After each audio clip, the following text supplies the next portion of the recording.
Trayvon Warren, an elementary student in one of the most dangerous areas of Washington, D.C., had become desensitized to the violence that he faced regularly. One day, during a fight, the violence escalated when another 11-year-old boy pointed a gun at him.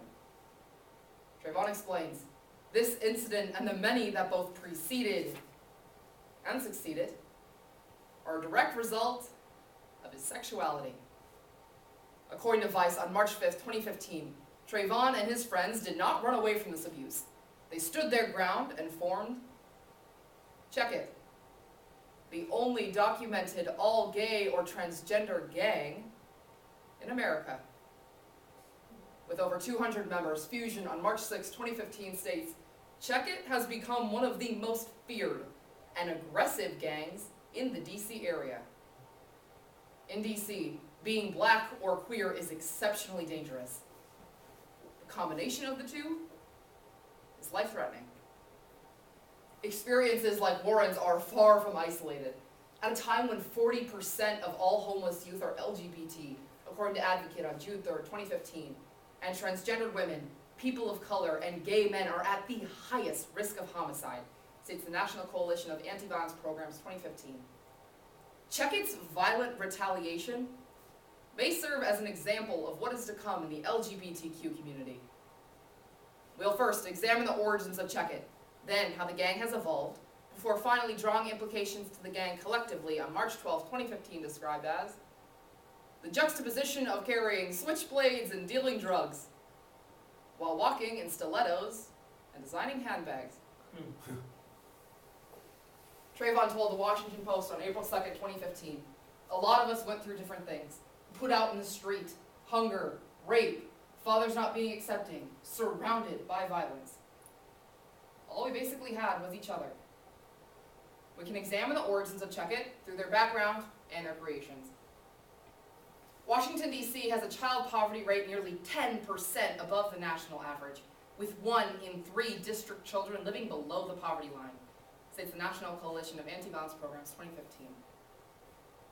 Members of Check It come from all over the D.C. area, with most of the founding members originating in the 5th and 8th wards. Ward 5 is legendary for its chronic gun violence and has been an open-air drug market since the 1980s. Ward 5 continues to be a battleground for gangs warring over drug turf. In 2012, Ward 8 had the highest unemployment rate in the U.S., states the previously cited Washington Post. Before the creation of Check It, D.C. was already a toxic medley of unemployment, crime, poverty, and hunger. For the gay and transgender youth unfortunate enough to be born here, violence is not an option. It's a necessity. Next, facing rejection at home, ridicule at school, and attacks on the streets, in 2005, 9th graders Skittles, Trayvon, Day-Day, and Alton decided to take control of the situation and formed Check It. Dominic Smith, a member, told WJLA on May 8, 2012, "We wasn't letting people pick on us no more. And when we started fighting back, I guess they looked at us as a gang because we was fighting back."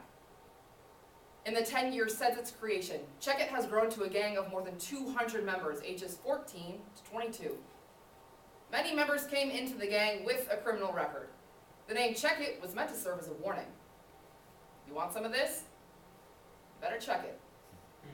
According to NBC on March 11, 2015, the gang gathers mostly at night in the southwest DC area, not to commit crimes, but to socialize and support each other.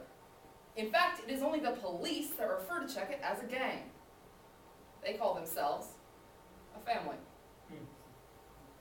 One member stated, "I'm gay, I mess with men, but I'm going to get my respect regardless." Next, we can chart Check It's evolution through their rise to gang status and where the group is headed now. Despite the family rhetoric used by Check It's members, the gang is far from innocent. Although their focus is on gaining respect, often this respect is gained through acts of violence, beating people into comas and stabbing enemies with ice picks, says the Huffington Post on March 6, 2015. Additionally, crimes committed by this gang are not exclusive to acts of defense against perpetrators of violence. They make their money committing crimes like petty theft, robbery, and carjacking, tactics typical to gangs across America. But, according to the previously cited Vice, unlike other gangs, Check-It is not tied to a specific geographic location.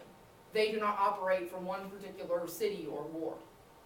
Check-It has evolved and is accumulating members from all over the DC area.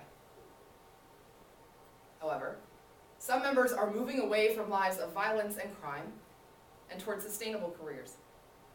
Ron Moten, the founder of Peaceaholics Incorporated, a nonprofit aimed at resolving gang conflict, took notice of the youth's passion for the fashion industry and wanted to turn their negative energy into something creative. According to BuzzFeed, on March 6, 2015, Moten began by recruiting Trayvon, who then recruited his closest friends, along with several of the other 200 members of Check-It. Moten was Check-It's bridge into the world of fashion. The gang has already designed some hoodies and have held several fashion shows, which have generated a small profit. Many members are eager to end the violence and use their passion to promote change. Moten told the MTV News staff on March 12, 2015, "It's more than just a fashion show. It's part of their healing." In an upcoming documentary about the gang, Trayvon explains, "It's time to stop living the ghetto life and start living the way we want to live." Finally, we can examine implications concerning the attribution of violence and feminine fragility. A study published in the December 2004 Justice Quarterly found that gang members experienced higher levels of victimization than non-gang members prior to their gang involvement. However, we blame the individual for their choices rather than the environment that caused them to make those choices. This is evident in the rhetoric commonly used to describe gang members. Gang members are often portrayed as bloodthirsty, power-hungry individuals who kill purely to create an intimidating reputation.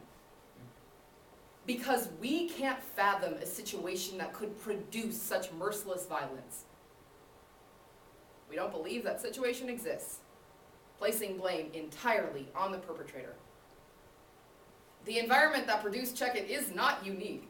Oppression, poverty, and homelessness catalyze gang formation and involvement across the country. Which is why it is important for us to second, question why Check-It has garnered our sympathy. On March 6, 2015, Frontiers Media introduced the gang by saying, "They carry Louis Vuitton bags, but they also carry knives, brass knuckles, and mace." While this contradictory statement functions as a successful attention getter, posing Check-It's criminal actions and their interest in fashion as a juxtaposition only further perpetuates ideas of feminine fragility. A variety of sources describe Check-It's story as one of a disadvantaged group of kids coming together to fight against their oppressors. When we see gang members with long hair and fake eyelashes, we tend to focus on their victimhood rather than their criminal behavior. Trayvon, Skittles, Day-Day, and Alton have experienced unimaginable horrors simply for being themselves. After examining the origins of Check-It, its evolution and implications, we can recognize Check-It as a group of disadvantaged youth. But, unlike the thousands of victimized youth across the country, Check-It may have an opportunity for a new life.